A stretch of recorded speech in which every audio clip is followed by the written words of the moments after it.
어, 이번 시간에 139페이지부터 또 시작을 하겠습니다. 행정청이라고 되어 있습니다. 행정청. 지난 시간에 행정부채라는 표현을 썼는데, 우리가 헌법에서는 기본적으로 법을 제정하는 기능을 하는 입법부, 또 법을 집행을 하는 행정부, 그 수장은 대통령, 또 법을 해석을 하는데 최종적으로 해석하는 사법부, 수장은 대법원장, 또 헌법재판소의 헌법재판소장, 또 국내에 있는 각종 공익에 관련되는 지자체 선거든 중앙선거든 관장하는 선거관리권, 이거를 5권 정도로 우리가 헌법에서 부여한 수평적인 권력 분립으로 봤습니다. 근데 국민의 입장에서는 이 5권은 모조리 국가입니다. 국가. 5권은 입법부의 문서를 받던 선거관리위원회 문서를 받던 그런 차원에서 이 행정주체라는 용어는 국가라고 동일한 용어로 봐도 무방하다. 하지만은 구체적으로 우리가 관계를 설정할 때는 국가의 행정권한은 수직적으로 다시 나누어 가지게 되어 있습니다.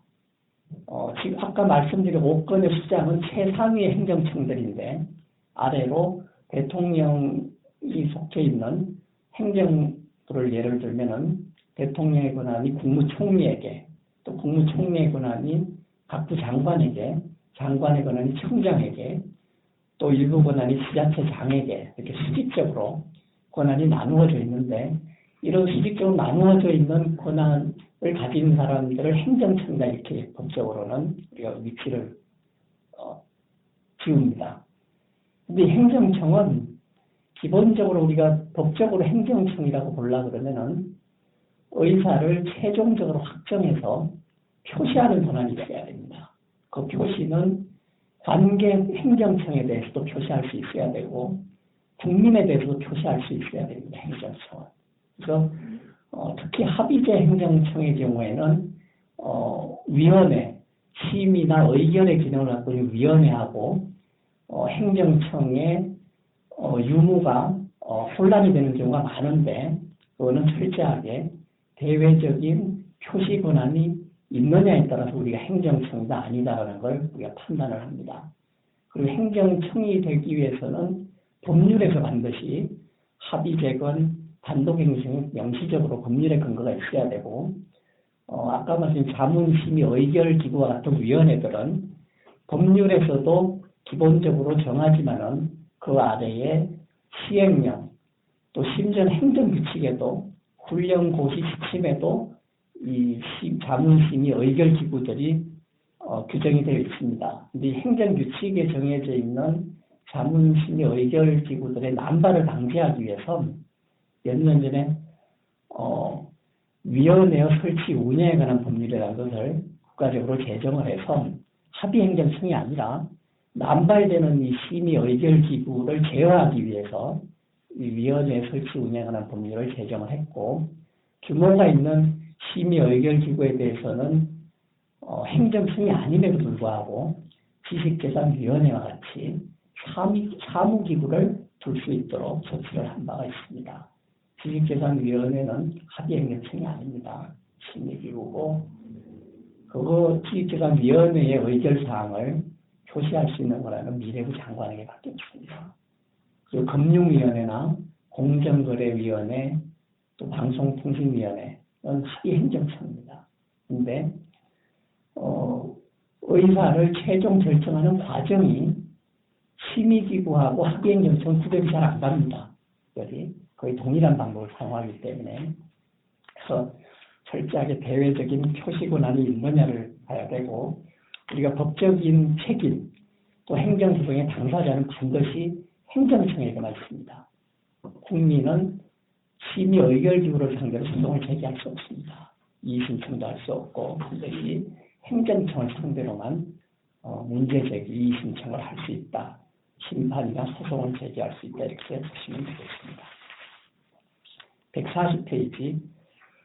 이런 행정청들은 이제 유형을 이제 우리가 볼 수가 있는데, 지역에 따라서 나눌 수가 있습니다. 중앙에 있는 행정청, 아까 말씀드린 그런 행정청들입니다. 그리고 지방자치행정청, 그 소관 지역만 관할하는 행정청들입니다. 그리고 의사결정 방법에 따라서 단독으로 최종 결정을 해서 표시하는 것, 미래창조과학부 장관, 산업부 장관, 단독행정청이라고 얘기합니다. 그리고 합의행정청 142년입니다.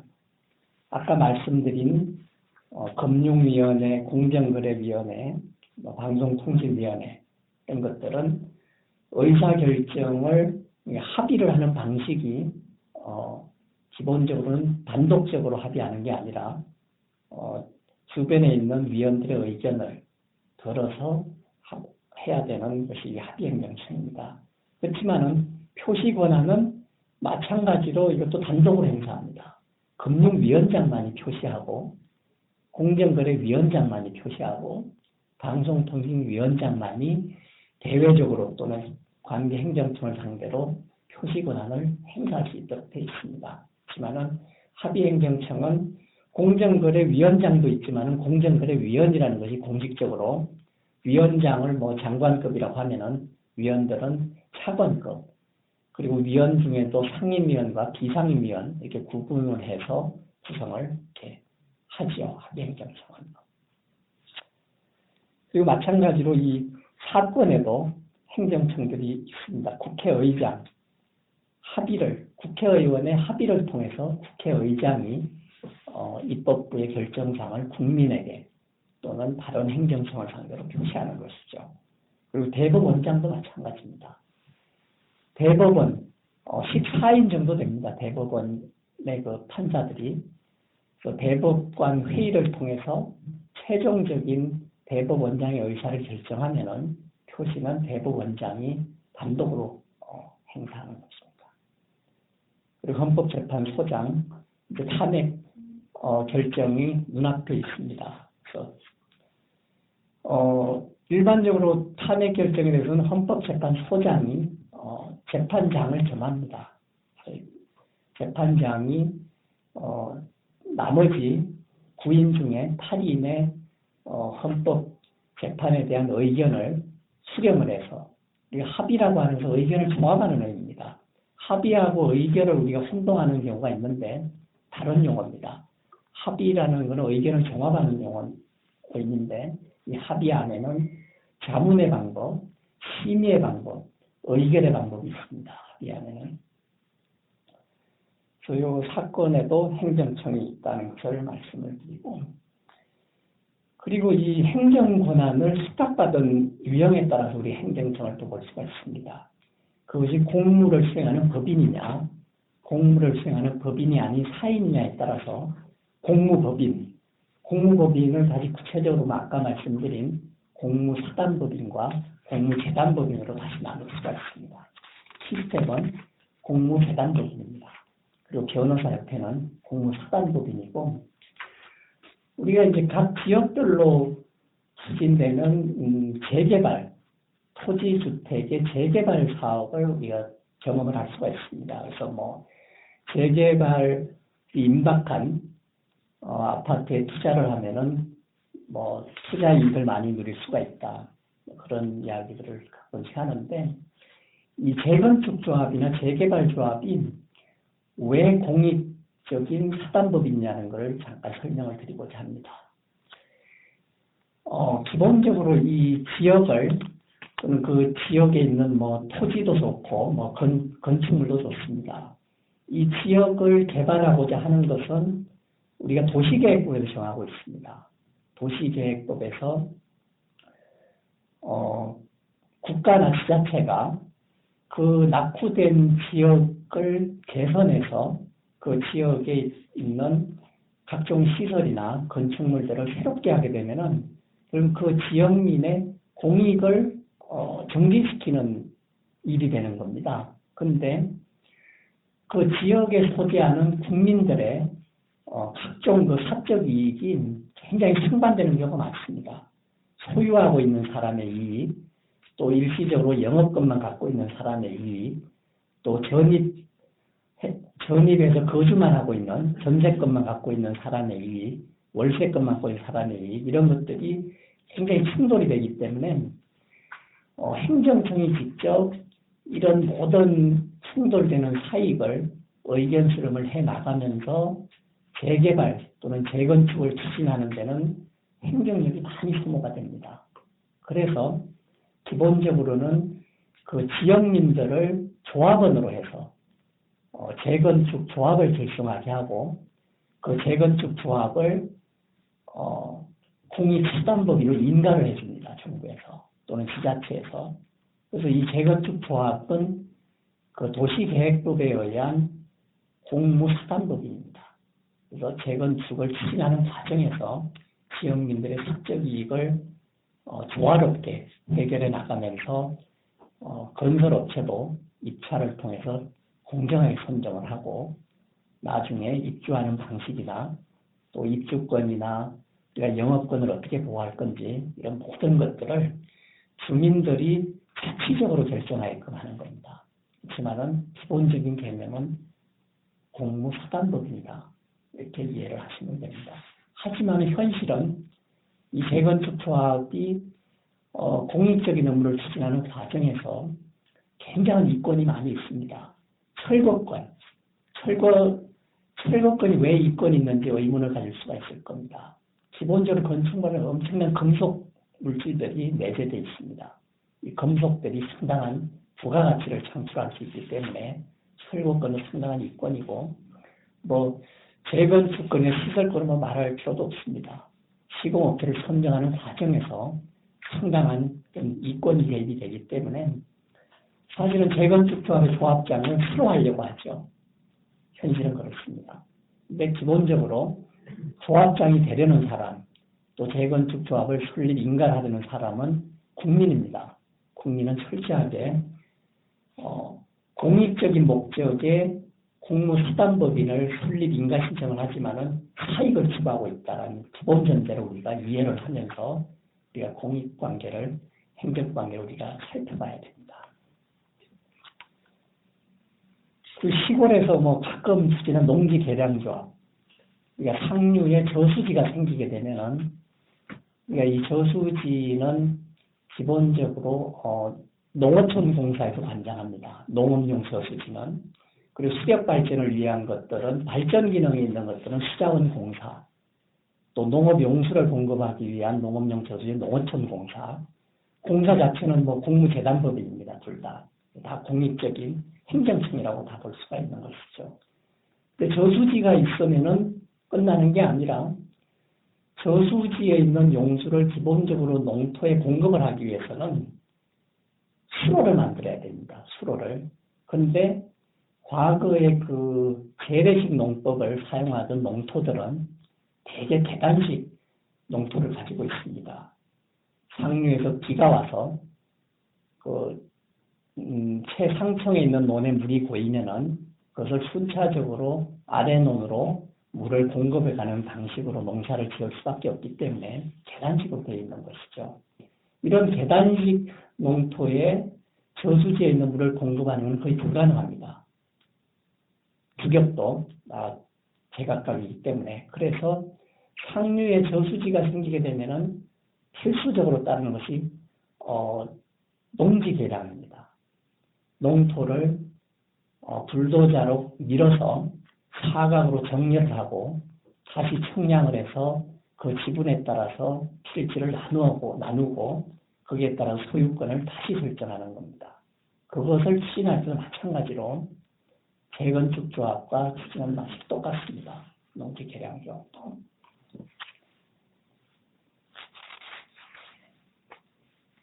그리고 무자본 특수법인이라는 용어가 146페이지에 있습니다. 이 금융감독원 설치법엔 이례적으로 등장하는 용어입니다. 이 무자본 특수법인이.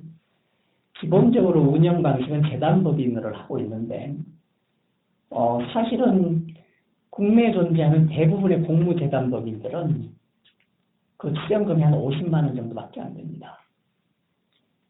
또는 100만 원. 시스텝의 출연금이 제가 기억하기로 100만 원쯤 됩니다. 미래부 장관의 출연금이 100만 원쯤 됩니다. 시스텝 출연금이. 근데 이 재단을 인가받기 위한 기본적인 그 금액에 대한 제한은 없습니다. 그렇기 때문에 작은 금액이라도 출연해서 재단을 인가받기 위한 요건을 갖추고 대신 재단을 운영하기 위한 비용들은 공무재단부는 대개 정부의 예산으로 매년 단위 지속적으로 지원이 되기 때문에 기본 수령금이 100만 원, 50만 원일지라도 운영하는 데 문제는 없습니다. 그런 차원에서 근데 이 금융감독원은 기본적으로 재단법인의 형태를 띠고 있는데 사실 한 50만 원 금융감독위원장이 출연을 하는 형식을 취했으면 되는데 굳이 한 푼도 출연하지 않고 그래서 무자본이라는 표현을 쓴 겁니다. 한 푼도 출연하지 않고 자본이 한 푼도 없는 특수법인이다. 이런 기형적인 용어를 우리가 사실은 자본이라는 용어는 우리가 영리법인에서만 사용하는 용어입니다. 근데 재단법인은 기본적으로 우리가 비영리 제도만 두고 있고 그리고 금융감독원이 영리법인이라고 우리가 아무도 인정 안 합니다. 당연히 그걸 뭐 사단법인이라고 억지로 볼 경우에도 그건 영리사단법인이 아니죠. 결국은 비영리이기 때문에 이런 이제 우리가 자본이라는 용어를 쓰는 것이 사실은 타당하지 않습니다. 이런 비영리법인에 대해서. 그럼에도 불구하고 뭐 법제처에서 제대로 검토가 안 된 채로 이런 무자본 특수법이라는 용어가 법조문에 그대로 뭐 살아있는 우를 범했다 이렇게 우리가 평가할 수가 있습니다. 그리고 이제 기본적으로 우리가 공무라고 하는 것은 법인에게만 우리가 보통 부여를 합니다. 왜 그러냐? 법인이 공무를 수행하기 위해서는 막대한 자금을 사용을 해야 되는데 법인 정도가 돼야 자금이 사용하는 과정에서 통제가 일어날 수가 있습니다. 기본적인 회계 조직을 갖추게 되고 의사결정을 단계적으로 결정하는 조직을 갖추게 되기 때문에 그런 것이죠. 그래서 국가행정이 또 공익행정이 바로 되기 위해서는 정부가 직접 행사하지 않는 행정 권한일지라도 법인에게만 부여가 돼야 됩니다. 하위로 내려갈 때는 그래서 법인에게만 행정권을 부여하는 것이 타당한데 우리의 그 정부 조직법에는 법인이 아닌 자연인에게도 공무가 그대로 부탁될 수 있는 근거 조문을 두고 있긴 합니다. 하지만은 현실에서는 거의 발생하지 않습니다. 현실에서는. 그래서 이건 거의 사문화되어 간다 이렇게 이해하시면 됩니다. 이런 행정청은 그동안에 지속적으로 말씀을 드렸습니다. 행정조직은 기본적으로 막강한 권한을 국민에 대해 행사하기 때문에 법 조문을 통해서 제어하지 않으면 행정 권한이 무한대로 확장될 가능성이 있고 또 직무 권한도 직무 범위도 법 조문에 설정하지 않으면 그 권한이 무한대로 확장될 수 있고 그 피해는 모조리 국민이 당하기 때문에 기본적으로 행정법은 불문법이라는 것이 없고 모조리 성문법이고 그리고 행정조직과 행정작용은 반드시 그 대강적인 사항은 법률에서 정하고 있어야 된다는 말씀을 누차 강조를 했습니다. 그런 차원에서 이 행정청을 설치하는 것은 당연히 법률의 근거가 있어야 됩니다. 법률에. 물론 법률보다 더 상위인 헌법의 근거를 두는 건 뭐 당연히 바람직합니다. 아까 말씀드린 사권, 국가 권력을 수평적으로 나누는 사권은 헌법상의 근거를 두고 있는 것이죠. 그리고 헌법상의 근거를 둬도 무방한 뭐 검찰권, 또 방송통신권 이런 것들은 추후에 헌법 개정 논의가 있게 되면은 얼마든지 헌법상의 수평적인 권력으로 한 7권 정도로 재배치될 가능성이 충분히 있는 권력들이다는 말씀을 누차 강조를 했습니다. 그래서 이런 중앙행정청에 대한 기본적인 그 조직의 근거는 정부조직법에 있습니다. 그리고 금융위원회나 또 과거에 우리 국가과학기술위원회 합의행정청이 있어야 되는 과학기술기본법, 또 금융위원회는 금융위원회 설치 및 뭐 금융강도에 관한 법률. 그래서 법률이기만 하면 됩니다. 근데 기본적인 정부조직은 정부조직법이라는 법률에서 그리고 대개 합의 행정청들은 특별법을 따로 제정하고 있습니다. 공정거래법에서 공정거래위원회, 또 방송통신위원회 설치 및 운영하는 분들 방송통신위원회 이런 것들을 합의행정청으로 근거를 다 두고 있습니다.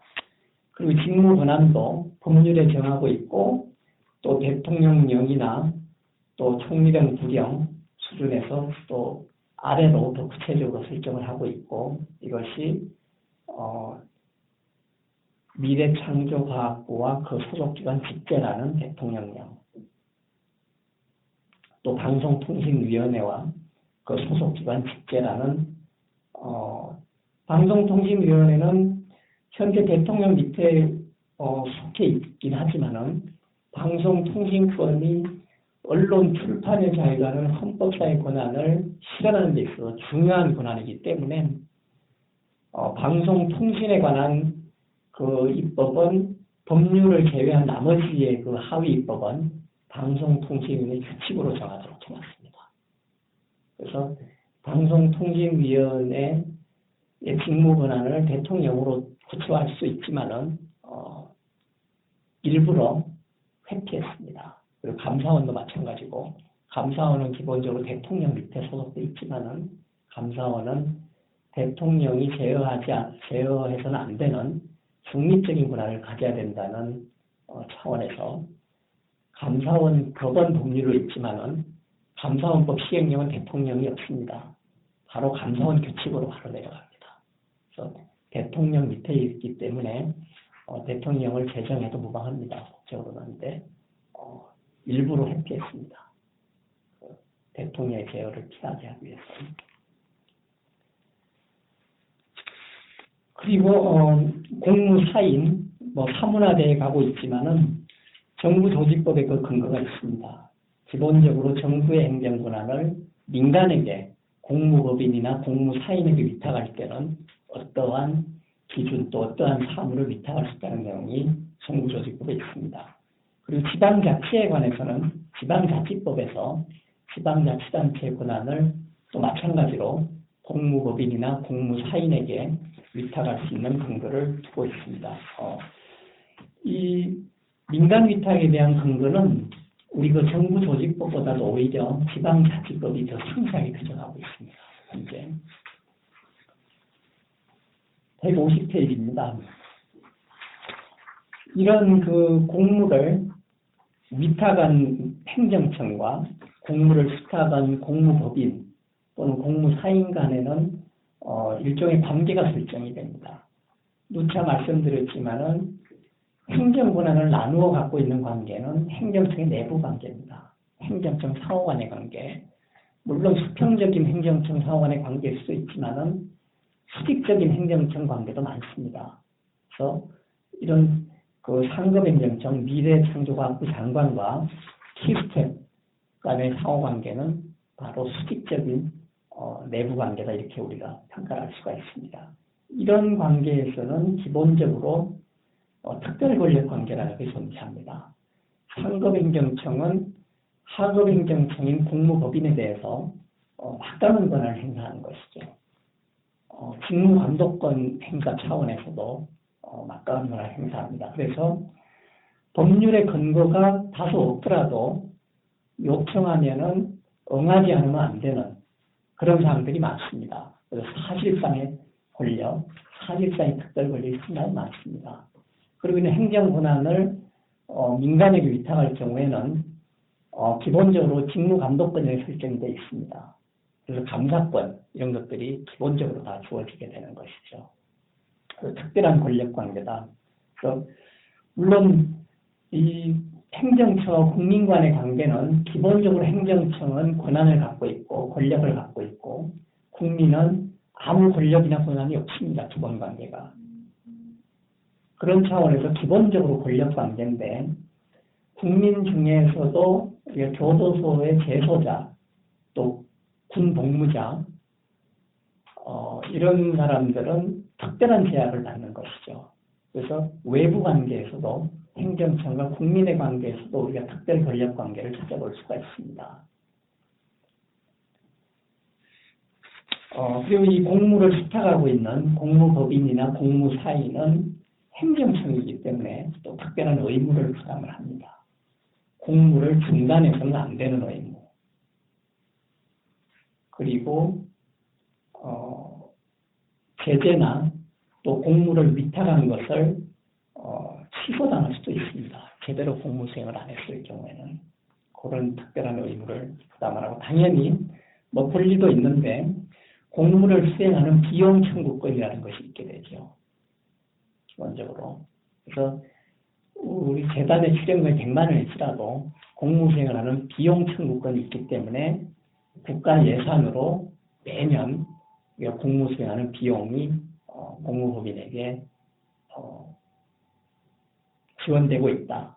그리고 그 형식은 뭐 직접 수령금, 기본사업비 형식도 있고 또 경쟁을 통해 수주하게 되는 뭐 다른 뭐 종합조정사업이나 용역사업의 우회적인 수단을 쓰는 경우도 있습니다.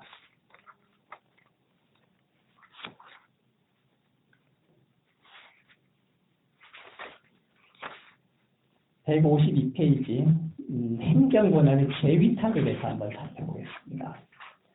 이 재위탁은 어떤 경우를 상정을 하고 있냐면은 상급행정청이 미래창조과학부 장관이 하급행정인 키스텝에게 공무법인에게 행정권한을 부여했는데 키스텝이 부분적인 권한을 다른 기관에 재위탁하는 사례입니다. 재위탁하는 사례. 이것이 우리가 법률에 어떤 공백이 있는지를 살펴보는 문제입니다. 기본적으로 우리 정부조직법에서는 재위탁에 대한 제어장치가 없습니다. 지방자치법에는 오히려 행정권한을 재위탁하기 위해서는 상급행정청의 승인을 받도록 되어 있습니다. 그래서 제어장치가 있는 것이죠. 연구개발 기획평가 관리 기능을 수행하고 있는 부처 산하기관들 많이 있습니다. 전문기관이라고 불리는데 회계 검사에 관한 행정권한, 연구비의 집행 과정을 통제하는 행정권한이 전문기관에 부여되어 있는데 이 행정권한이 회계법인에게 재위탁되는 사례들이 많이 발생하고 있습니다. 이 재위탁에 대한 제어장치가 현재 없습니다. 그래서 국민은 그 행정권한이 회계법인의 재위탁이 정상적으로 된 것인지 또 그 권한의 범위는 어느 정도인지 전혀 알지를 못합니다. 그리고 나중에 그 회계에 관한 사항을 확정하는 권한이 회계법인에 있는지 전문기관에게 있는지 책임의 소재가 굉장히 불분명하게 되어 있습니다. 이런 것들은 우리가 교정돼야 될 그런 문제다 이렇게 평가할 수가 있습니다.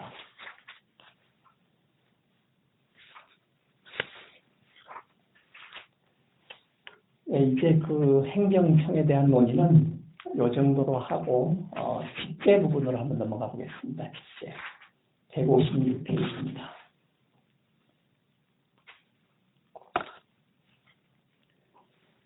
직제라고 하는 것은 직무나 직위 이 두 가지를 혼합한 용어입니다. 직제라고 하는 용어는 직제 속에는 직무에 관한 내용도 있고 그 직무를 수행하는 직위에 관한 내용도 있습니다. 근데 이 직제란 용어는 법에서 사용하는 용어입니다. 이거로 미래창조과학부와 그 소속기관 직제에 관한 소속기관 직제, 여기 대통령령으로 제정되어 있죠. 이 직제란 용어를 사용하고 있는데 대통령령 수준에서는 이 직제란 용어가 규정이 되어 있는데 법률 수준에서는 이 직제란 용어가 없습니다. 그리고 우리가 이제 행정법 이론적으로도 이 책을 제외하고는 직제란 용어를 사용하는 책은 없습니다. 근데 직제라는 용어를 우리가 공식적으로 사용을 할 경우에 우리가 행정청하고의 이 관계를 우리가 명확하게 설정할 수 있기 때문에 제가 일부러 강조해서 이 책에서 사용을 했습니다. 기본적으로 이 행정청은 의사를 최종적으로 확정하고 대외적으로 표시할 권한이 있다고 말씀을 드렸습니다. 근데 의사를 최종적으로 확정하는 이 과정에서 우리가 주변의 그 도움을 많이 받습니다. 이 주변이라고 하는 것이 바로 직제인데 이 직제의 종류에는 보조 직제, 그리고 장관이 행정청이고 차관, 실장, 국장, 과장 이 보조 직제에 해당이 됩니다. 지금 법률용어에서는 보조기관이라는 행정기관하고 기본적으로 법률에서는 행정기관은 다 행정청입니다. 행정청이라는 용어는 법조문에 사용 안 합니다. 이론적으로 행정청이라는 용어를 우리가 사용을 하는 것이고 법조문에 행정기관이다 이렇게 표현하고 있습니다. 또는 뭐 행정기관 또는 관서다, 관청이다 이런 용어들이 사용이 되고 있고 그리고 이제 다른 뭐 보조 직제는 보조기관이다. 기관자를 붙이게 되면 우리가 행정처와 구분이 아주 모호해집니다. 법조문에서 기관자를 일부러 제거하고 보조 직제다. 또 보좌기관이다. 기관자 역시 제거하고 보좌 직제다. 또 각종 위원회는 뭐 심의기관이다, 자문기관이다, 의결기관이다. 기관자가 남용되고 있습니다. 법조문에서 다 제거하고 그 합의 직제라는 표현을 그리고 합의 직제를 다시 구분을 하면은 자문 직제와 심의 직제, 의결 직제로 다시 나눌 수가 있습니다. 그래서 행정청의 주변에는 이와 같이 보조 직제와 자문 보좌 직제 그리고 합의 직제가 존재하는데 이 세 가지의 직제는 기능이 딱 한 가지입니다. 행정청의 최종 의사결정을 지원하는 역할입니다. 모조리 지원하는 방식이 실국 과장이라든 위임 전결의 방식으로 지원을 하느냐 또는 차관보나 뭐 심의관이나 또 대통령 뭐 비서실장이나 국무총리 비서실장이나 이런 보좌직제의 방식을 사용을 하는지 또는 뭐 자문기구, 심의기구, 의결기구의 방식을 사용하는지만 차이가 있을 뿐입니다. 모조리 행정청의 최종적 의사결정을 지원하는 역할을 한다 이렇게 보시면 되겠습니다. 기본적으로 이 보조직제는 우리가 행정학에서는 라인이라는 표현을 씁니다. 그리고 보좌직제는 행정학에서는 스텝이라는 표현을 씁니다. 라인과 스텝은 어떻게 다르냐? 라인은 의사를 결정하는 과정에서 직접 개입을 하고 스텝은 보좌직제는 간접 개입을 한다. 이렇게 이야기를 합니다. 행정학에서는. 근데 우리가 행정법에서는 뭐 라인과 스텝이라는 용어보다는 우리가 보조직제다. 보좌직제라는 용어가 더 타당합니다. 그런 방식으로 이 결정 과정에서 개입을 하게 되는 것이죠. 근데 이 위임 전결권, 행정청의 권한을 다시 행정청 내부에서 수직적으로 다시 분할을 합니다. 미래부 장관의 권한을 미래부 장관이 직접 행사해야 되는 권한은 굉장히 중요한 권한이죠. 조금 덜 중요한 권한은 실장에게 위임을 해줍니다. 최종 결정권을 위임을 하는 것이죠. 그래서 실장이 최종 결제를 하지만은 공문으로 대외적으로 표시될 때는 미래부 장관 명의로 표시됩니다. 위임 정결입니다. 그것이. 그래서 과장이 최종 결재권을 행사해서 의사를 확정하지만은 대외적으로 표시될 때는 미래부 장관 이름으로 표시되는 것이죠. 우리 킬집 안에서도 마찬가지죠. 그래서 우리가 뭐 때로는 그 금액 집행되는 금액의 기준을 따라서 뭐 상하 단계로 위임 전결권을 분할을 해놓고 있습니다. 대외적인 표시는 원장의 이름으로만 표시가 되는 것이죠. 이런 보조직제는 기본적으로는 아까 그 직제라는 정부 조직법을 부채화하는 그 대통령령에 기본적으로 들어가 있고 또 등급이 높은 보조직제들은 법률에서도 정하고 있습니다. 이 법률의 기본적인 근거를 가지고 있어야 됩니다. 그리고 이 보좌직제 159면입니다. 보좌직제도 마찬가지로 정부 조직법에서 근거를 또 두고 있고, 다만 이제 과에 해당되는 보좌직제들은 뭐 총리령이나 부령으로도 정할 수 있게 이렇게 위계를 또 따로 설정을 하고 있습니다. 159면 이제 합의직제 보시겠습니다. 사실은 우리가 그 행정을 수행하는 데 있어서 가장 그 혼동되는 것이 바로 이 합의직제 부분입니다. 혹시 자문기구냐, 심의기구냐, 의결기구냐 판단하는 것이 결국은 우리가 법 조문을 검토해서 이거의 수준을 판단할 수밖에 없는데, 그런 판단에 필요한 기본적인 내용들을 제시를 하고 있습니다. 합의는 아까 말씀을 드렸습니다. 의견을 종합한다는 용어이기 때문에 이 합의 밑에는 자문, 심의, 의결이라는 합의의 방법이 존재한다고 말씀을 드렸습니다. 자문직제. 자문이라는 기본적인 용어만 이해를 하면 명확합니다. 합리적으로 처리하기 위해서 전문가에게 의견을 묻는 것입니다. 자문은. 그러니까 160페이지 하단에 있습니다. 160페이지 하단에 자문직제의 경우. 그러면은 굳이 자문이라고 하는 것은 사람이 모일 필요도 없고 1인에게 자문할 수도 있고 또 사람을 모아서 자문할 수도 있습니다.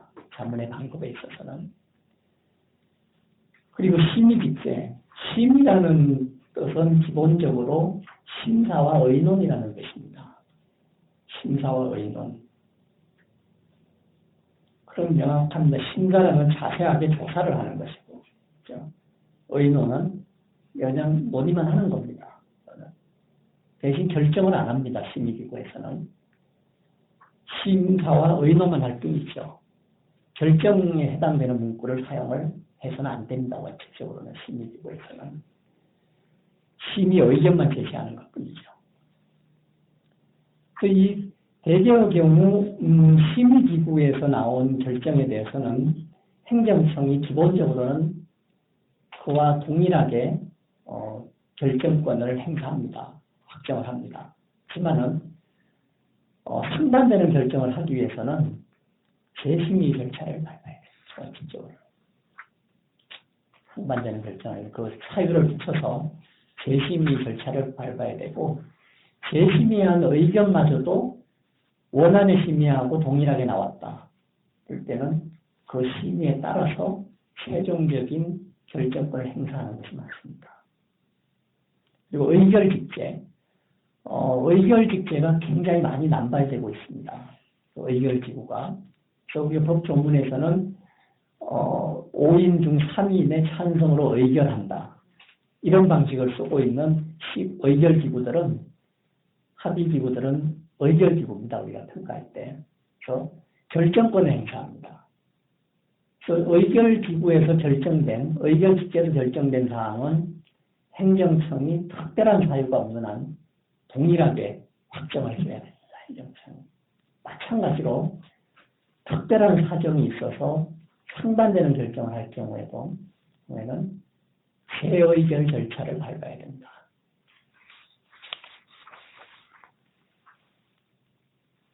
실무적으로는 심의 의결기구에서 결정된 사항이 행정청이 확정하는 과정에서 이런 재심이나 재의결 절차가 생략된 채로 상반되게 확정되는 경우가 가끔씩 있습니다. 이것이 이런 결정에 대해서 국민이 문제 제기를 하지 않으면은 이것이 문제 제기가 안 되기 때문에 넘어가는 것이지, 우리가 법리적으로 문제가 있는 결정이다 이렇게 평가할 수가 있습니다.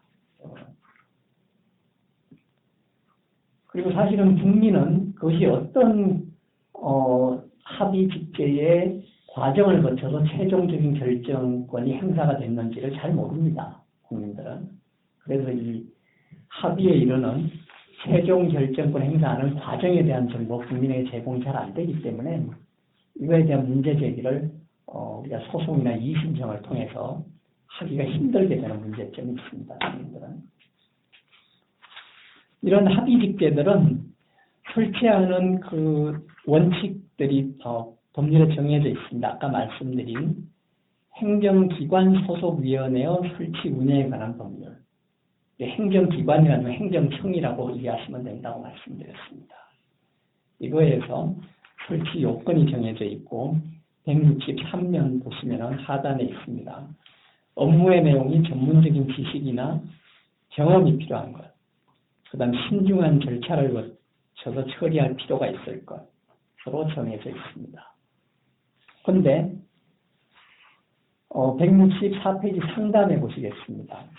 합의행정청의 설치 요건하고 거의 똑같습니다.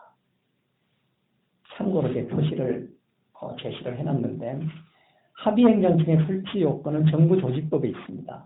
합의제 행정기관이다.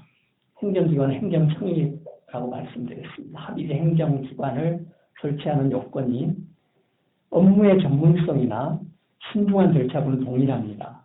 근데 기존 행정기관의 업무와 중복되지 않는 것, 그 다음에 계속성, 상시성 있는 것, 이 부분만 다를 뿐이죠. 그래서 합의행정청은 기본적으로 계속성이 있는 행정청이고, 이 직제는, 합의 직제는 계속성이라는 것이 없습니다. 그래서 합의 직제, 취식재산위원회도 마찬가지입니다. 원칙적으로는 합의 직제에 불과하기 때문에 그 존속기간을 설정하는 것이 원래 맞습니다. 하지만은 실제 존속기간이 정해져 있는지는 봐야 됩니다. 그 다음 절차도 우리가 정하고 있고, 또 합의 직제는 그 중요성, 또 업무의 양을 봐서 필요하면은 사무국도 설치할 수가 있게 되어 있습니다. 그래서 지식재산위원회는 사무국도 있습니다. 그렇지만은 정식 그 행정청이 아니기 때문에 파견자들로 그 인력이 파견 공무원으로만 충당이 된다. 그리고 예산도 정부 예산이 우회적으로만 지원이 되고 그런 문제점이 있습니다. 행정청이 아니기 때문에. 165페이지 중복 설치를 제한하고 합의 직제는 존속기간을 정하도록 한다는 그런 내용을 설정해놨습니다. 이 합의 직제도 마찬가지로 법률 또는 대통령령 구령의 근거를 가져야 됩니다. 과거에는 행정규칙에 의해서 자문심의 의결 기구를 행정규칙에서 설정을 한 경우가 굉장히 많았습니다. 그것을 그 남발을 방지하기 위해서 아까 그 위원회에 설치 운영에 관한 법률을 만들었다. 만든 지가 얼마 안 됐습니다. 이렇게 말씀을 드렸습니다. 이런 합의 절차에도 우리가 행정법 이론적으로 하자라는 것을 우리가 찾아낼 수가 있습니다. 그래서 경미한 하자는 경하자, 중대한 하자는 중하자라고 표현해놨습니다. 법령에서 정한 이 합의 절차를 거치지 않은 것은 우리가 절차를 굉장히 중요한 경향을 따져봤을 때 중대한 하자라고 보통 평가할 수가 있습니다. 그런데 법령이 아니라 행정규칙에서 정한 합의 절차를 정하지 않은 경우에는 행정규칙은 기본적으로 법령의 명시적인 위임을 받아서 제정하지 않은 이상은 공무원과 공무법인까지만 구속이 되기 때문에 국민은 구속하지 못하기 때문에 이것은 행정규칙의 합의 절차를 정하지 않은 것은 경미한 하자다 우리가 이렇게 평가할 수가 있습니다.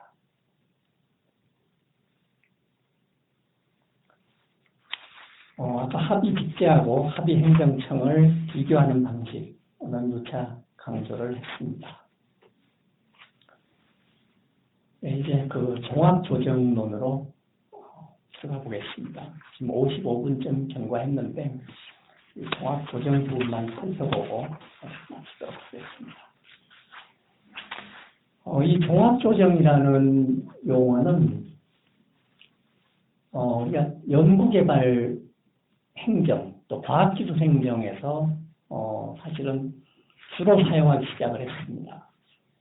연구개발 예산이, 또 과학기술 예산이 그 규모도 막대하고 또 모든 부처청의 광범위하게 존재하기 때문에 미래창조과학부 장관이라는 그 주관행정청, 우리가 주관부처다, 관계부처다, 이 용어를 우리가 바꿔서 얘기하면은 종합조정부처다, 관계부처다 이렇게도 표현할 수가 있습니다. 그래서 이런 과학기술에 대한 종합조정 기능을 미래창조과학부 장관에게 주면서 이 종합조정이라는 용어를 주로 사용을 했습니다. 그렇지만은 이 종합조정이라는 기능은 이미 오래전부터 존재해 왔었습니다. 환경행정에 있어서는 환경부가 종합조정부처고, 노동행정에 있어서는 노동부가 종합조정부처입니다. 그리고 노동부를 제외한 나머지 부처는 관계부처고, 환경부를 제외한 나머지 부처는 관계부처입니다. 환경에 관련되는 법을 환경부가 소관하고 있기 때문에 환경에 관한 행정을 하기 위해서는 관계부처를 통해서 의견을 수렴하고, 또 자연히 환경행정에서는 종합조정부처 환경부가 되는 겁니다. 그래서 과학기술에 관해서는 다른 부처에도 예산이 존재하긴 하지만은 그거에 대한 조정은 미래창조과학부가 과학기술기본법이라는 종합조정 관련 법을 사용을 해서 관계부처를 상대로 종합조정권을 행사하고 있을 뿐입니다. 그런 차원에서 보시면 되고, 예산의 규모가 증가할수록 이 종합조정의 기능은 증가되는 경향을 가지고 있습니다. 이런 종합조정의 유형들은 종합조정의 대상물이 뭐냐에 따라 가지고 또 나누어 볼 수가 있습니다. 법령을 종합조정하는 경우, 그 다음에 171면 예산을 종합조정하는 유형,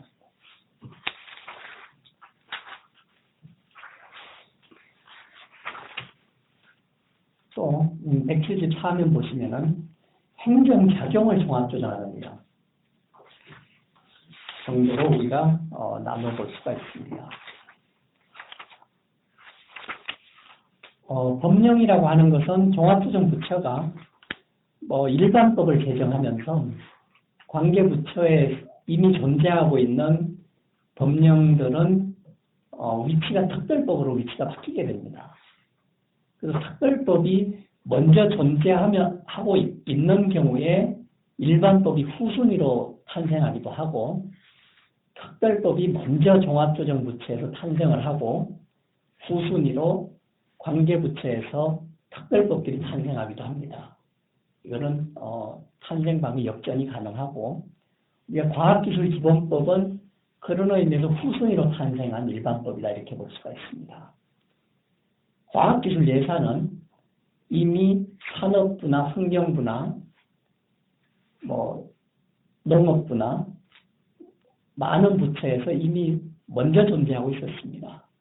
이런 것들이 우리가 98년쯤을 기점으로 해서 종합조정 기능이 필요하다는 논의에 의해서 후순위로, 그 당시에 과학기술 혁신을 위한 특별법이 종합조정 기능을 했었고, 그 특별법이 한시법이었기 때문에 99년도에 종료되는 한시법이었기 때문에 그 이후에는 과학기술기본법이 일반법으로 개정이 되면서 종합조정의 기능을 대신 수행하고 있다 이렇게 보시면 됩니다. 근데 이 종합조정에 관한 법은 기본법인 일반법도 있고 기본법이 아닌 일반법도 있습니다. 과학기술기본법은 기본법이라고 하면은 국가연구개발사업의 성과평가 및 관리에 관한 법률은 기본법이 아닌 일반법입니다.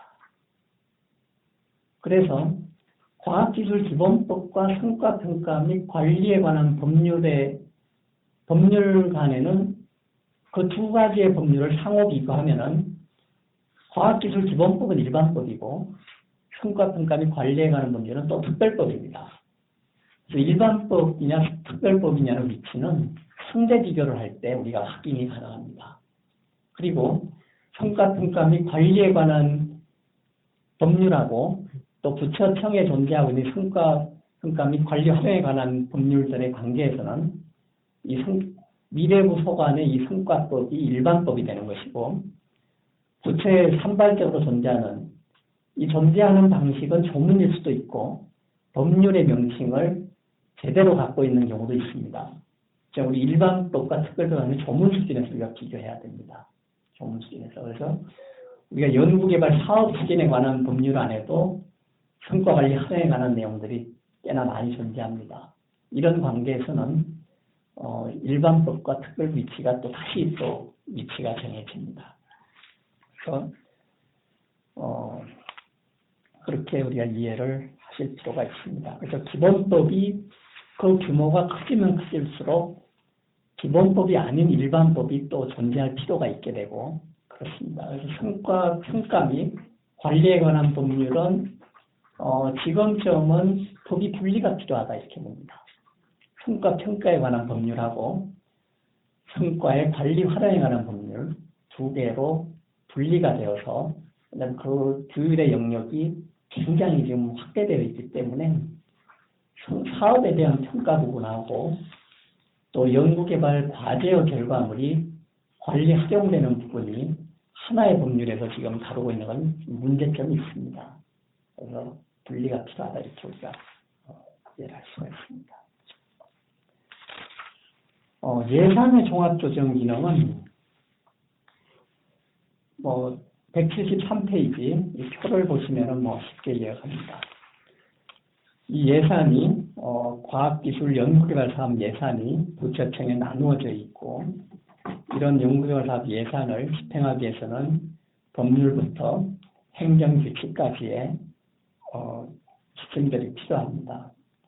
그리고 누차 강조를 했지만은 우리가 그 법의 적용 우선순위를 따질 때는 특별한 사항을 정하고 있는 특별법이 우선 적용됩니다. 그래서 기본법을 개정을 하더라도 적용에 있어서는 수순입니다. 기본법은. 일반법은 특별한 영역을 정하고 있는 부처의 법이 먼저 규율이 되고 거기에서 공백을 두고 있는 사항에 한정해서 일반법이 2차적으로 적용이 된다 이렇게 우리가 봐야 됩니다. 그런데 우리가 법을 이야기할 때는 법률을 구체화한 대통령령, 대통령을 구체화한 부령이나 총리령, 실무에서는 시행규칙이라 그럽니다. 그리고 대통령 시행령이라고 하고, 그 다음에 법률이나 시행령, 시행규칙의 명시적인 위임, 우회적인 위임이 아닙니다. 명시적인 위임을 받아서 제정되는 행정규칙들, 이거를 위임 행정규칙이라고 그러는데, 명시적인 위임을 받은 것은 적용해 보면 국민까지 확장이 됩니다. 국민까지 확장이 되는 그 근거는 법령의 명시적인 위임, 그것이 바로 교량의 역할을 하기 때문입니다. 좀 명시적인 위임이 없는 것들은 국민까지 확장이 안 되고 행정규칙이 명시적인 위임을 가진 것들은 적용이 국민까지 확장이 됩니다. 그래서 우리가 법을 해석 적용할 때는 반드시 법률부터 이 위임 행정규칙까지의 세트를 1차적으로 적용해야 됩니다. 그리고 2차적으로 일반법의 법률부터 그 위임을 받은 행정규칙까지 한 세트가 2차적으로 적용이 된다 이렇게 해야 됩니다. 왜 그러냐? 법률을 구체화하기 위해서 대통령령, 시행규칙, 시행령, 시행규칙, 위임행정규칙을 적용한 거기 때문에 이 운명은 법률하고 동일시해야 된다 이렇게 이해를 해야 됩니다. 그래서 실무적으로 이 운명을 같이 하는 세트를 함께 적용하지 않고 특별법은 법률만 적용하고 일반법에서는 또 시행령을 적용하는 우를 범하게 되는 그런 경우가 있습니다. 철저하게 잘못된 해석입니다.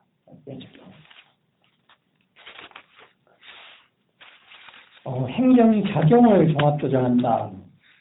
이게 작용도 있지만 조직도 있습니다. 정부조직법. 정부 조직에 대한 일반적인 것들을 정하고 있기 때문에 정부 조직에 대한 일반법입니다. 이것이. 정부조직법은. 그리고 이제 행정작용들은 우리가 행정부 내에서 일어나는 각종 입법들, 대통령령, 총리령, 부령, 또 위임 행정규칙, 또 위임하지 않은 행정규칙, 이런 것들은 행정부 안에서 일어난다 해서 행정입법이라고 합니다. 175페이지입니다.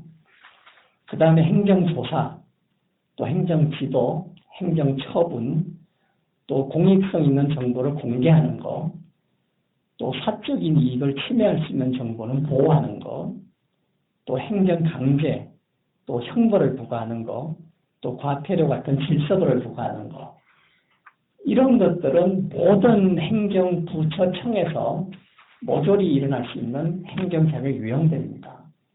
이런 모든 부처청이 일어나는 이런 행정자격 유형에 대해서는 기본적인 원칙을 정해놓은 법들이 있습니다. 이런 것이 바로 행정작용을 종합조정하는 법의 유형들이다, 이렇게 우리가 평가할 수가 있습니다. 이런 종합조정도 당연히 행정청 상호 간의 관계를 내부 관계, 행정청 상호 관계를 정하는 거지만은 기본적으로 우리가 법률의 근거를 가지지 않으면 안 되고, 마찬가지로 구속력도 절차적으로도 구속이 되지만은 그 내용적으로도 또 구속이 된다, 이렇게 볼 수가 있겠습니다. 이 종합조정을 강화하기 위한 방식으로 합의행정청, 국가과학기술심의회 같은 이런 합의 행정청이 아니라 합의직제를 많이 또 활용을 합니다. 근데 이 합의직제의 위원장을 그 합의직제는 행정청의 의사결정을 돕는 역할을 한다고 말씀을 드렸습니다. 그런데 합의직제에서 결정된 것을 확정하는 사람은 미래부 장관인데, 이 합의직제, 국가심의라는 합의직제의 위원장은 국무총리라는 우를 범하고 있다. 우리의 종합조정은 철저하게 문제가 있는 입법 방식입니다.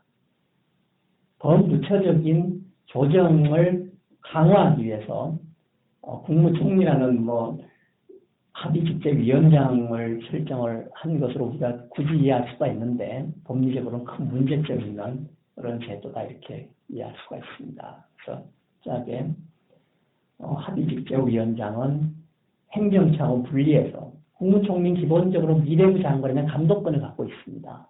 또 미래부 장관이 국민을 상대로 또는 행정청을 상대로 어떤 의사표시를 잘못하면은 그것을 교정하도록 지시할 수 있는 권한도 있고, 거기에 따르지 않으면은 직권으로 국무총리가 취소할 수 있는 권한도 있습니다, 법적으로. 그래서 합의직제위원장을 상급행정청, 과거에는 대통령이 국가심위원장의 시절도 있었습니다. 상급행정청이